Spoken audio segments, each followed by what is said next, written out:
Praise the Lord. இன்றைக்கு நம்ம எந்த வசனத்தை பார்க்கலாம்னா, யோபு 12:12 இருக்கு பாருங்க.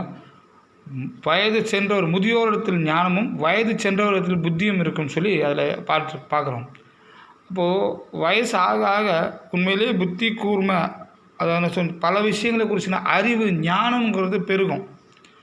இது நம்ம காலங்காலமாக பார்க்குறோம் இல்லைங்களா? வசனமும் அதை தான் சொல்லுது. சிலர் சொல்லுவாங்க வயசாக அறிவு மங்கு இல்லை. அது ஞாபக சக்தி மங்கி போகுமே தவிர, ஒரு காரியத்தை எப்படி செஞ்சால் எப்படி முடியுங்கிற அந்த அனுபவங்கிறது மாறவே மாறாது. அது கூடிக்கிட்டே தான் போகும். அப்போது ஒரு 50 வருஷம் 100 வருஷம் 200 வருஷம் அப்படி இருக்கிறவங்களுக்கே அவ்வளோ ஞானம் இருக்குன்னா, காலமாக யுகமாக கணக்கே இல்லாத அளவுக்கு இருக்கிற நம்ம தேவனுக்கு எத்தனை ஞானம், எத்தனை அறிவு, எத்தனை புத்தி இருக்கும் யோசிச்சு பாருங்களேன். அல்லேலூயா. அவர் தான் நம்ம தேவன். அவர் தான் நம்மளை வழிகாட்டி. அவரே நம்மளை ஆளுகை செய்கிறார். அவர்கிட்ட எல்லாத்தையும் கொடுத்துட்டோம்னா